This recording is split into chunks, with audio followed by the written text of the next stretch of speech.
ActuFoot Podcast. Le son du ballon. Bonjour et bienvenue sur ActuFoot Podcast pour ce nouveau numéro du débrief du week-end avec un menu bien sympathique et toujours pour m'accompagner. D'ailleurs un des derniers épisodes puisqu'on va bientôt arriver à la fin de cette magnifique et cette longue saison et on va pour débriefer un petit peu de tout ça. J'aurai à mes côtés le grand, le seul, l'unique, que dis-je, le magnifique, l'exceptionnel. Il est incroyable parce qu'il fait tout dans la vie. Il a une page Instagram, mais il est également correspondant pour Nice Matin. Il passe beaucoup de temps d'ailleurs pour Nice Matin, mais bon, ça c'est pas grave, c'est un autre sujet. On l'appelle Yohan Baragato, le grand Yohan. Bonjour Yohan. Salut Rida, salut à tous. Et bien sûr, il revient parmi nous. La semaine dernière, il n'était qu'observateur, comme un stagiaire de 3e. Aujourd'hui, il est là, titulaire. Il revient dans le groupe après une semaine d'entraînement. Bonjour Nathan. Bonjour à tous. Eh bien écoutez, j'ai envie de dire, on a un super menu parce qu'on va commencer ce menu par de la N2. Et quel match, encore une fois, on a eu le droit de vivre, puisque tu étais là parmi nous, d'ailleurs, Nathan. Je l'ai marqué sur le calendrier, j'ai fait une croix. First. Vous savez qu'on était trois là, sur ce match-là. Un match important donc pour la SCAN qui s'est imposée face à Gol, non sans mal non plus, hein, quand même, il faut l'admettre. Mais la SCAN a assuré l'essentiel. Oui, ils ont assuré l'essentiel, mais on a vu qu'ils n'étaient pas, mentalement n'étaient pas en fait remis un petit peu de Nîmes. Donc ils ont joué un petit peu avec la peur et ça s'est vu, ça s'est ressenti. C'est vrai que ça s'est quand même ressenti.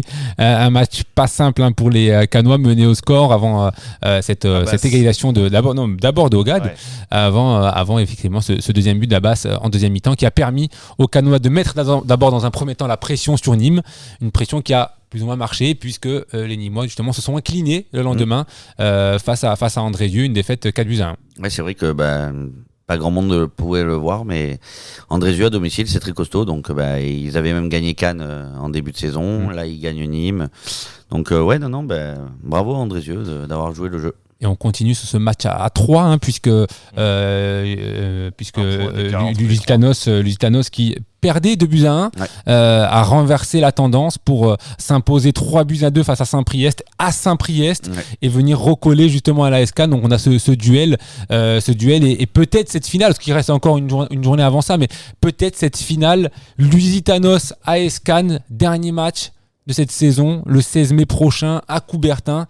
Ça pourrait être incroyable. C'est pas fini, mais ça pourrait être incroyable quand même. Mais t'imagines quand même que, comme on disait depuis le début de saison, personne ne voyait Saint-Maur promu de N3, ils vont faire leur finale à Coubertin.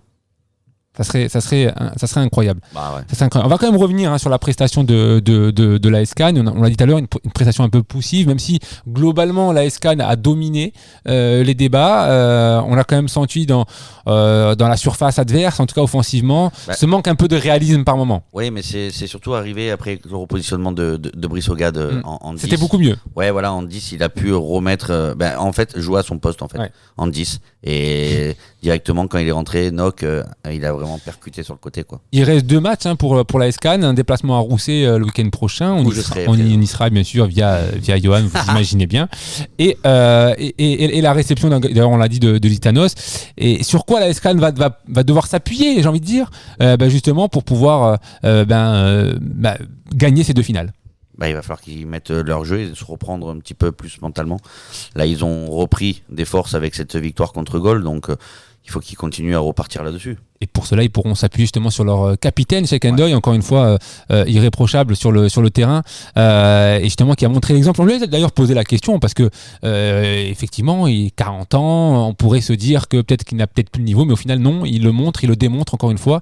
Et on lui a justement demandé un petit peu tout ça. Ça, c'est une force naturelle que j'ai chez moi depuis tout petit. Donc, que je joue pas, j'essaie de ramener cette motivation à mes coéquipiers, de les encourager, de les booster. Ouais. Et voilà, ça, c'est mon image.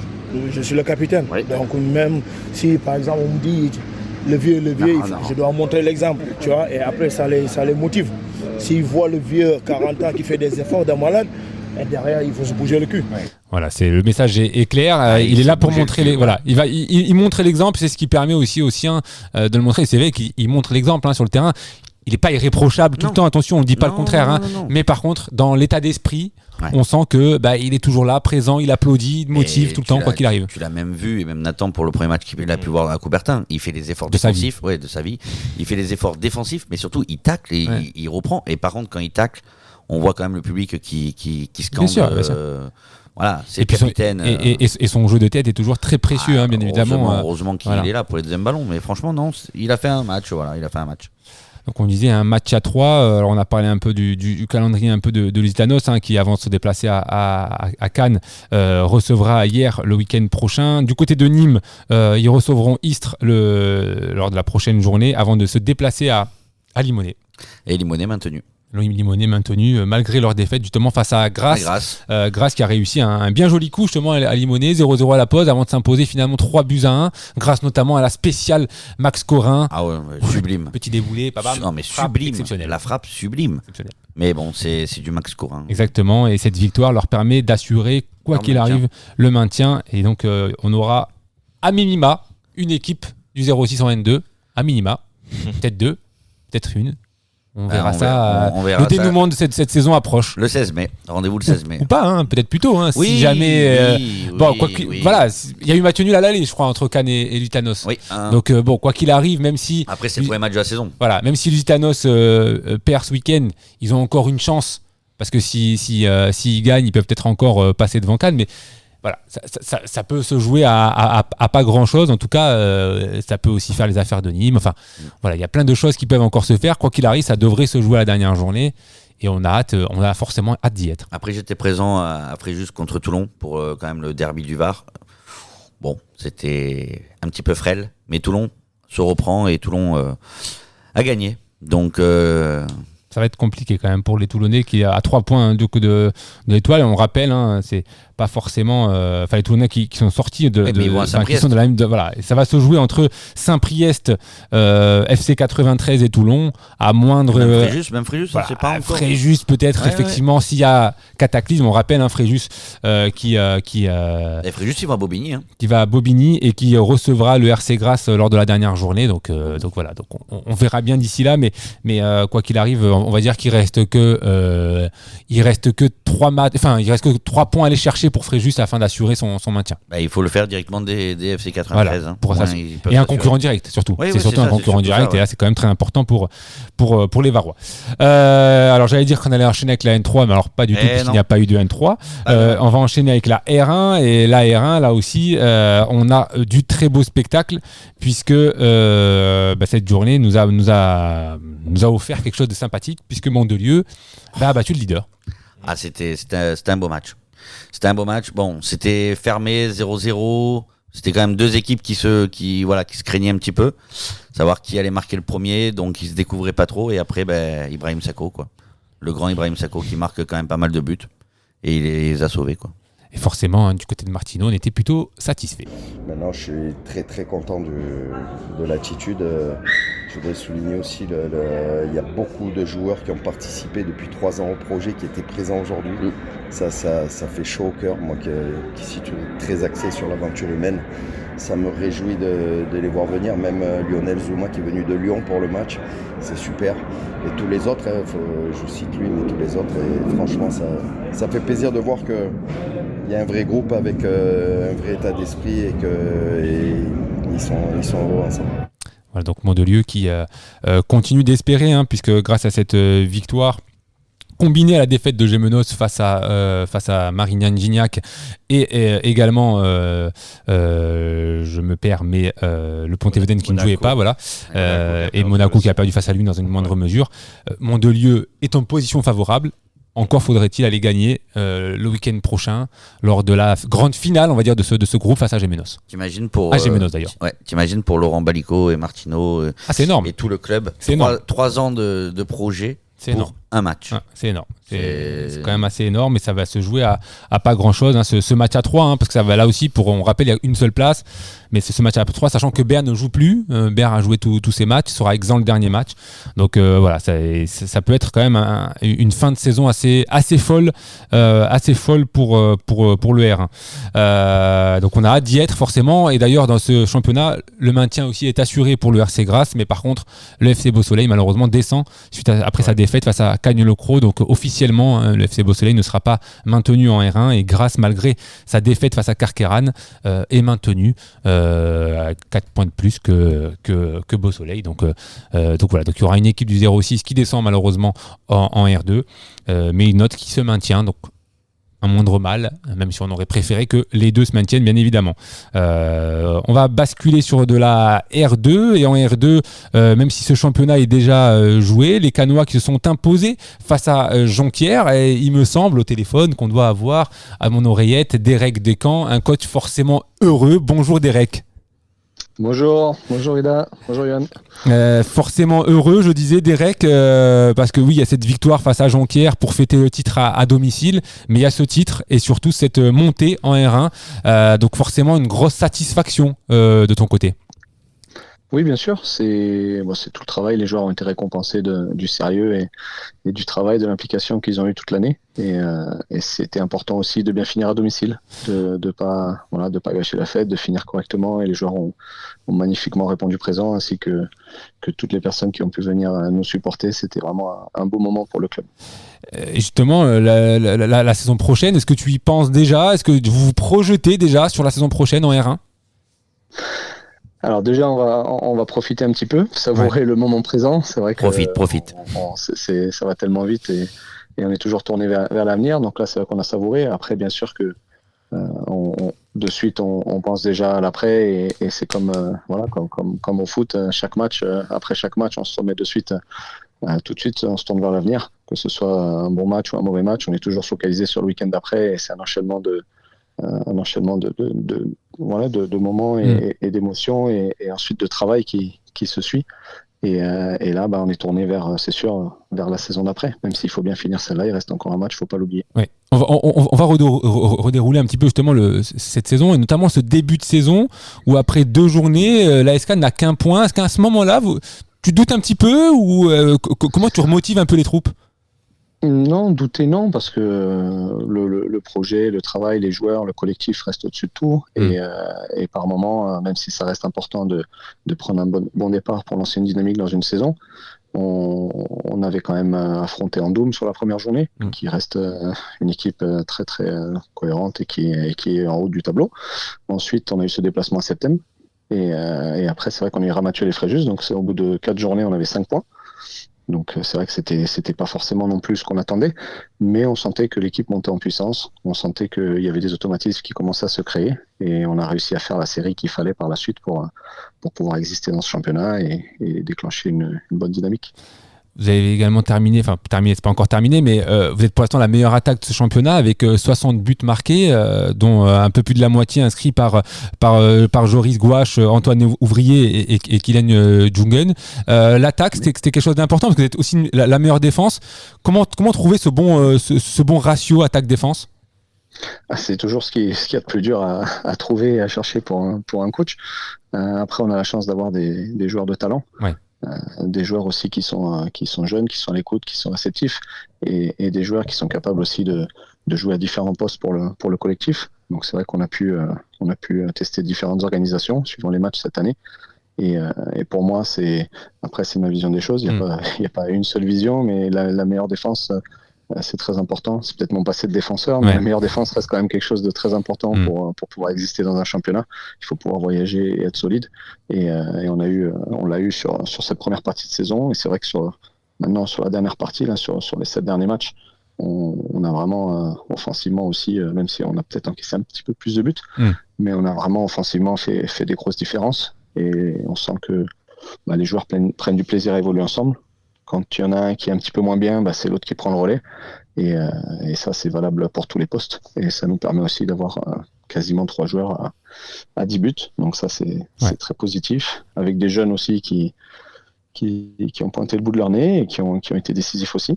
et puis aussi des joueurs de l'équipe première de National 2 qui sont descendus et qui nous ont fait aussi beaucoup de bien. Justement, la National 2, tu as été honoré avec tes joueurs ce vendredi lors de l'avant-match face à Gol FC. C'est compliqué pour nous de ne pas te poser la question. Voilà, comment tu vois cette fin de saison de la SCAN? On imagine que tu y crois très fortement à cette montée en Ligue 3. Bien sûr, le parcours fait depuis maintenant mi-octobre, je crois, ou vers le 10 octobre, il est exceptionnel. Il y a eu très très peu d'erreurs. Il y a eu très très peu de faux pas et la dynamique est incroyable, et aujourd'hui il faut réussir à la garder sur les 2 prochains matchs, et le destin aujourd'hui il est entre nos mains, donc c'est vraiment quelque chose d'exceptionnel quand on voit le début de saison, et on espère que ce travail pourra être fait à Rousset et ensuite bien terminé à domicile. Merci beaucoup en tout cas Derek d'être venu avec nous. Félicitations pour cette saison, félicitations à tout le groupe. Voilà, c'est une belle saison, et de voir la réserve de la SCAN en R1, on a hâte, parce que ça va être là aussi un très beau championnat encore à suivre comme cette saison. Merci beaucoup, on a hâte aussi. Merci beaucoup Derek, à très bientôt. Donc voilà, comme il a dit, c'est important de bien terminer quand même ce championnat pour la SCAN. On l'a pas dit, mais il y a une dernière journée à aller chercher, et la SCAN forcément, voilà, exactement, à Andoum, et c'est un beau dernier match à jouer, en plus le 3e de ce championnat. Voilà, il y a qu'un point d'écart avec Fréjus qui va jouer à Ramatuelle. Voilà, donc voilà, important de jouer le jeu jusqu'au bout pour les Canois, et ça c'est une très bonne chose. On va peut-être parler de l'autre poule très rapidement. Bon, Sartou qui a quasiment assuré son maintien, peut-être même déjà assuré son maintien grâce à sa victoire face à Mougins. C'était un petit peu le derby. Voilà, c'était le derby. Un petit peu de déception, j'imagine, pour les Mouginois qui espéraient se rapprocher de la tête de ce classement. Selon le coach, ils n'ont pas été bons. Donc, non, il faut appeler un chat un chat. Donc, voilà, ils n'ont pas été bons. Ils ont voulu continuer d'attaquer, alors que je pense qu'il y avait mieux à faire à protéger les montants de Ange Besson. En plus, je crois qu'il a été exclu en plus dans le match, donc il a pris rouge. Il a pris rouge. Et ouais. C'est important cette information. Ouais, parce que t'enlèves un gardien, quoi. Ouais, bien joué, c'est bien vu. Donc, qui a été dans les cages, ça par contre, j'ai pas eu l'info. Hein. Bien j'ai vu. pas eu l'info de qui était dans les cages. Pourtant, t'as quand même pas mal d'infos, toi, normalement. Hein. Ouais. T'es quand même monsieur info. Enfin bon, c'est pas grave. Peut-être que tu t'as donné à d'autres personnes. Allez, on va passer à la R3 poule A. La R3 poule A avec quelques déconvenues quand même pour nos équipes du 06, puisque aucune n'a gagné malheureusement. L'AS Aix-en-Provence a battu Pégoma 5 buts 1, ouais, exactement. Digne a battu Vence 5-2, et l'OAGLP a perdu face à Gap à domicile 4 buts à 2. Bon, ils ont perdu sur des petits scores, on va dire. Ouais, c'était malheureusement 5-2, c'était pas un top week-end là pour nos équipes azuréennes. Après, pour c'est des équipes qui jouent plus rien. Hein. Il y avait encore l'espoir il y a quelques semaines pour la 2e place, le meilleur 2e. Là aujourd'hui, c'est plus compliqué. Mort, C'est plus compliqué effectivement. Hein. Ça va se jouer entre l'AS Aix-en-Provence et Val-Durance. Et pour l'instant, Vence qui est 3e avec 36 points, l'OAGLP 4e avec 34 points, et Pégoma 6e avec 29 points. Après, nos 3 équipes dans le top 6, c'est bien. Hein. Oui, ça c'est quand même très bien. On va d'ailleurs enchaîner sur la poule B, où là il y a encore des choses à jouer. C'était chaud parce que tu étais au match. C'était un peu l'affiche de cette journée. C'était Saint-Sylvestre-La Ciotat, 2 buts partout. Ils profitent en même temps du fait que Brignoles a été tenu également en échec. Donc on va dire que pour l'instant statu quo en tête.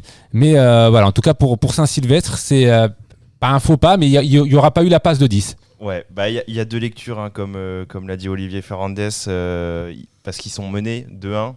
Ils arrivent à égaliser dans les 5 dernières minutes, mais au vu de la prestation globale, ils ont vraiment fait un bon match et ils méritaient mieux. Et forcément, il y a des déceptions, mais ce nul couplé au nul de Brignoles leur laisse une dernière chance justement contre Brignoles là-bas. Pour la dernière journée, en espérant du coup, en les battant, ils peuvent leur passer devant grâce au PAV aussi, et finir 2e. Après, est-ce qu'ils seront meilleurs 2e au vu des 2 poules? Ça, faut faire les calculs. Mais on fera les calculs. Oui, on fera une projection, on fera les calculs. C'est évident, c'est évident. Nathan, qu'on fera les calculs. Ouais. Voilà, mais Olivier Ferrandez, voilà, il était un peu entre les deux, mais ils ont pas tout perdu, ils ont encore une finale à jouer, donc il il est quand même encore Mais de optimiste. toute façon, il voyage bien en plus à l'extérieur. Donc, Ouais, Il reste sur 5 victoires d'affilée, ils sont mais invaincus, voilà. Mais Brignoles, si voilà. on regardait tout à l'heure, ils sont invaincus. Ils n'ont perdu que 2 points cette saison à eh domicile ben, on va en voir. championnat. Eh ben, Voilà. et On va- pourquoi pas une Ouais, pourquoi pas. On va écouter justement Olivier Ferrandez après le match. On verra bien. Un peu des regrets, Un peu des regrets, mais après on vient de loin, comme je l'aurais dit. Mm. Si jamais on doit ne pas monter, c'est pas sur ce match-là, c'est pas sur les matchs à Brignoles la semaine prochaine, c'est sur la phase allée. On peut Ouais, pas on faire une avait phase allée avec évoqué. 3 victoires. Dans ce championnat, on aurait dû faire au moins 6 ou 7 victoires dans les matchs allés et ça nous suffirait, on serait largement devant. Donc c'est dommage, c'est comme ça. Voilà, c'est dommage, effectivement, il a pas tort. Il a pas tort. C'est plus sur. Non, mais c'est vrai. Mais la c'est- phase c'est- allée, elle a été c'est pas tort. catastrophique. Donc, Alors que sa phase retour, elle est quand même vraiment Surtout que très quand très tu bonne. fais une phase retour aussi bien, c'est qu'il y a eu un problème dans Voilà, la phase allée. c'est que malheureusement, ouais, tu t'es un peu manqué à la phase allée, Bah, effectivement. il nous l'avait expliqué, hein, il y avait des Oui, recrues, bien sûr. qui s'étaient Non, mais pas bien sûr, rentrés bien sûr, dans le moule, bien sûr, bien donc, sûr. On voilà, va pas- c'est dommage. On va pas y jeter la pierre. Non, on jette le ciseau. Oh, pourquoi pas. Bon. En tout cas, ta meilleure, celle-là, voilà, mais bon. ça sera un match à suivre la semaine prochaine. C'est sympa, celui-là. Et de son côté, Rivera s'est largement imposé face à Arles, 7-1. Rivera qui n'a plus grand-chose à jouer dans ce championnat, 6e avec 39 points. Donc on suivra bien évidemment, bien attentivement ce match face à Brignoles. Tous à Brignoles. Et Riviera reçoit. Et Riviera, non, il recevait là. Donc Riviera se déplacera déplace. à la dernière journée à La Ciotat. Et voilà. Voilà. Est-ce À que La Ciotat. Riviera Ah, peut ouais. aider Ouais. Quelle est la question Non, parce qu'ils ont perdu à l'aller Et alors contre La Ciotat. Eh ben alors. Mais ça Ils ne changera rien en termes de points. Bah, on verra. À suivre. Bah non. Non, parce qu'il y a le PAV aussi, du coup, qui rentre en compte. Oui. Je pense que la Ciotat, ils ont des moins, non? Je ne sais pas du tout, mais en tout cas, quoi qu'il arrive, on ne sait pas. On ne sait pas, mais quoi qu'il arrive, Il me semble justement que Saint-Sylvestre a un meilleur PAV que les équipes, que les deux bah. devant et que c'est ça qui leur permet encore d'y croire en fait. eh ben, ils Tous ont à Brignoles. bien raison, tous à Brignoles. Voilà, c'est ce que je disais, c'était la finalité de mon truc. Vous m'avez coupé, vous avez voulu me faire des feintes, etc. Non, mais on finit avec toi, tous le à plus Brignoles. important, c'est que tous à Tous à Brignoles. Brignoles. Voilà, tous à Brignoles, voilà. Nous, on n'y sera pas, mais tous à Brignoles. Tout ça brille. Voilà, simplement. En D1. Je peux plus, ce championnat, je peux plus. Je Il sais se termine où plus. est-ce qu'il faut Il regarder. se termine plus, puisque effectivement, ça fait un moment que le haut de classement, c'est joué pour le Rosme. Et par contre, en bas, ça va être tendu jusqu'au bout, puisqu'on a même eu. On va pas le donner parce que c'est comme ça, mais on a même eu un petit peu le PAV, en tout cas des bribes de PAV. Alors est-ce qu'il est complet ou pas Voilà, ça nous donne un petit peu une ordre d'idée de comment va se jouer cette fin de saison. Et ben ça va se jouer, ça va être tendu jusqu'au bout pour le bas de tableau, parce qu'il reste un seul match et tout va se jouer finalement sur ce dernier match. On rappelle, il y a 2 descentes, si je dis pas de bêtises, donc 2 descentes, donc tout va se jouer à la dernière journée. C'est incroyable. Ah, ça va. c'est Il y a comme tu- au moins 5 clubs hein, là qui sont. Ah bah, concernés, oui, hein, exactement, de donc, avis, Ouais, de la 8e à la 12e, ouais, qui est dedans. hein. Exactement, donc ça va être tendu, sachant avec des qu'il y a confrontations directes, Sachant que voilà, forcément. il y a quand même une confrontation directe entre Roquefort et Mandelieu, donc malheur au vaincu, parce que le vaincu Oui, pourrait oui. malheureusement se retrouver dans la charrette. Mm. Donc il va quand même falloir faire attention. Donc voilà, donc jusqu'au bout, c'est cette saison, on aura le droit à une fin de saison Un week-end sous haute tension. à un week-end sous très haute tension en D1 et haletant. Voilà. Ah, le temps aussi, c'est Voilà, très bien. haletant aussi. Mais en fait, il faudra m'expliquer où est-ce qu'on fait des erreurs. Il faudra m'expliquer. Hein. Oui, non, mais bon, Sous après. haute tension, sous tension, haletant. On En- essaie en d'employer le embuscade. vocabulaire. Non, on- mais t'as on bien emploie du raison, en vocabulaire. embuscade, ça. Voilà. Mougin, lui, se recevra Cap-d'Aille. C'est quand même là aussi une équipe du haut de tableau, donc pas simple non plus pour Mougin. Vence recevra Valoris et Carros, pour sa part, recevra Cannes-le-Croc. Donc 3 équipes qui reçoivent, 4 équipes, même parce que Mandelieu joue à domicile. Seul Roquefort se déplace du coup dans cette lutte pour le maintien. Et surtout que Mougin va bien regarder Cap d'Aille parce qu'ils les affronteront en finale de la Coupe Côte d'Azur à la fin du mois. Exactement, t'as toujours le mot qu'il faut. Voilà. Eh oui. C'est incroyable. Ah, on essaye. En D2, si la lutte pour le maintien est assurée et si les montées, enfin les 2 premières montées étaient déjà Club assurées, sur place, ouais. là cette fois-ci, on a le champion de D2. Ouais. On l'a eu. On l'a eu, Ça y Valbonne, est. qui s'est imposé grâce à un triplé De- du grand, de l'unique, le Giroud de Valbonne, Quentin Marconnet, qui Ouais. a permis à Valbonne de un s'imposer des face à chouchous de la Nathan. face à la Fantonne, exactement. 3-2, et combiné à la défaite du CAS face à Roquebrune, à domicile d'ailleurs, 5-2. Surprenante, ouais. C'est dommage, ça aurait été bien là aussi que ça joue. Exactement, on s'y attendait, un petit peu. Ouais, effectivement, nous on s'y attendait un petit peu à ce que cette dernière journée, avec un déplacement en plus de Valbonne face à UFC Antibes qui jouait encore quelque chose, on va en parler, et le CAS qui allait à l'Étoile Monton, qui est sûr de descendre, ça nous promettait quand même un dernier match un petit peu, un petit peu sous haute tension. Encore on le replace encore. Finalement, non, ça s'est joué avant. C'est Valbonne qui allait avoir la pression. Donc, et finalement, pour le CAS, hein. Et finalement non, c'est comme ça, il en est ainsi. En tout cas, il reste une place, il reste un ticket, à prendre pour la montée, et ça va se jouer entre l'AS Monaco et le FC Antibes, avec un léger avantage pour le FC Antibes par rapport au PAV, mais également un léger avantage par rapport à l'horaire du match, puisque le prochain week-end, ça c'est un peu une anomalie, mais alors là, le FC Antibes jouera à 15h face à Valbonne, donc Monaco 18.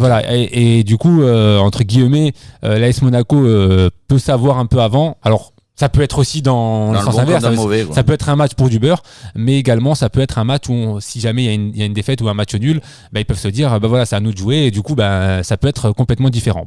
On imagine que c'était un peu compliqué aussi de pouvoir faire jouer tout le monde à la même heure par rapport aux disponibilités de terrain. On sait très bien que c'est pas très simple dans le 06. Surtout à Monaco. Et encore plus de ce côté-là de Vince Beausoleil, je pense qu'il devait certainement y avoir des matchs. Il n'y a pas d'autres explications, je pense, que celle-ci. Mais en tout cas, on a hâte de voir ça, sachant que, comme je disais, Monaco doit faire mieux que Antibes. Mais Antibes joue avant face à Valbonne, ça c'est un gros choc, à domicile. Et on y sera là encore une fois. On sera peut-être peut-être à Monaco d'ailleurs, si jamais il y a un truc encore à jouer. C'est moi qui te donnera le top départ. Le top départ. Et d'ailleurs pour ce match du FC Antibes face à Valbonne, il y aura un petit live score qui sera mis en place sur le site actufoot.com. Vous pourrez suivre le résultat en temps réel grâce à Johan Baragato qui nous donnera les infos, le score, les buteurs. Il est incroyable. Les hors-jeux, les cartons jaunes, les cartons rouges, tout ce dont vous avez besoin. Il vous le donne. Vous posez la question en commentaire, on y répond. Exactement, il vous le donne. Vous faites la commande. En D3, on va surtout s'atteler à cette poule A, parce que la poule B, elle est déjà jouée là aussi pour Drap qui continue son petit bout de chemin, et puis surtout ils ont quand même un grand enjeu de finir invaincu. Il leur reste un match. Mais en tout cas il me semble être bien parti. Mais c'est ce qu'il disait le coach, il veut quand même être meilleure attaque, meilleure défense et invincible. Il veut tout. Il est très bien parti, alors que dans la poule A, c'est pas fait puisque Cannes Ranguin s'est incliné face à Valbonne 5-0, et que Biot a battu Roquetan à domicile 3-0. Cannes Ranguin qui était amputé de pas mal de joueurs, 5-6 joueurs absents, donc forcément c'était un petit peu plus compliqué, puis surtout 2 expulsions très tôt dans le match, à 10e minute, donc à 9 contre 11, Valbonne a su faire la différence, et du coup Biot revient à un petit point. Ça va tous jouer la dernière journée, ça va être incroyable. Ouais, ça n'a pas été facile, ça n'a pas été un week-end facile pour le coach, mais voilà, comme il nous a expliqué ce matin, il y a eu des aléas dans le match où les joueurs exclus rapidement, ça aide pas. Par contre, en prendre 5, même si t'es à 9, c'est vrai que c'est... mais c'est compliqué pour une équipe qui a presque tout le temps presque tout gagné, avec des gros scores. Mais là, c'est la moitié de l'équipe qui est... mais c'est sûr. Et comme il disait, il y a des joueurs qui n'ont pas joué depuis très longtemps. Bellurette, donc... Comme il disait un petit peu en off, effectivement. C'est compliqué. Mais bon, ils vont pas lâcher, et ça va se jouer entre eux et Biot. Exactement. Ils voulaient juste mettre du suspense pour la dernière journée. Ouais, je pense que c'est ça. Connaissant Fred Mathias, je pense pas. En tout cas, la dernière journée, on aura un joli choc entre Biot et Pémenade, 5e de ce championnat. Un beau match à jouer. Belle équipe Pémenade. Exactement. À Pémenade d'ailleurs, donc ça va pas être simple non plus pour Biot. Et Cannes Ranguin recevra à la Bambonera, dans leur stade Canet-Rocheville. Donc ils pourraient fêter le titre chez eux. D'ailleurs, par la même occasion. Ça serait beau. Pour réchauffer les merguez, etc. Peut-être que tu iras même faire un tour après le match. C'est possible. C'est possible parce que les merguez ils sont bonnes. Voilà, donc c'est possible que tu y ailles. En tout cas, on adresse aussi un petit message de soutien aussi à Fred, parce que Fred Mathias, son week-end n'a pas été très simple, même d'un point de vue personnel. Donc un petit message de soutien, on l'embrasse très fort. Et bien évidemment, c'est dans la vie, malheureusement, il y a des moments un peu plus compliqués que d'autres. Et on espère pour lui forcément quelque chose de plus positif, et pourquoi pas dès le week-end prochain avec cette montée. Maintenant, il reste plus, c'est le terrain, c'est au terrain de parler. Et surtout, il va falloir qu'il marque des buts. Il va falloir qu'il très bien parler. Marque des buts, et ça c'est important, parce que si tu marques des buts, ils en ont déjà marqué beaucoup quand même cette saison. Voilà. Et tu marques, c'est 2 buteurs. Tu gagnes. Exactement. Oh, c'est tellement beau. C'est tellement beau. Ben, merci beaucoup en tout cas de nous avoir suivis pour ce débrief. N'oubliez pas de retrouver Yohan Baragato mercredi soir en live sur sa chaîne N2 Nice Matin. N2 N2 Full C sur Instagram. N2 Full C sur Instagram. Merci à vous. D'ailleurs, Les qui invités, vient là. Toujours pas, tu ne dis pas? Je dis pas. En tout cas, là, on continue. Hein. À chaque fois que tu invites quelqu'un, il perd. Allez. Voilà, ça Voilà, te en fait tout plaisir de le dire. Je l'ai Voilà. dit, au moins En tout c'est cas, dit. ils ont peut-être perdu Saint-Priest, mais ils ont marqué un but chacun. Eh ben ça c'est beau. Je finis sur ça. Sur ce, Merci ils ont quand même beaucoup, perdu. merci à vous. beaucoup messieurs, et on se retrouve la semaine prochaine pour un nouvel épisode du débrief.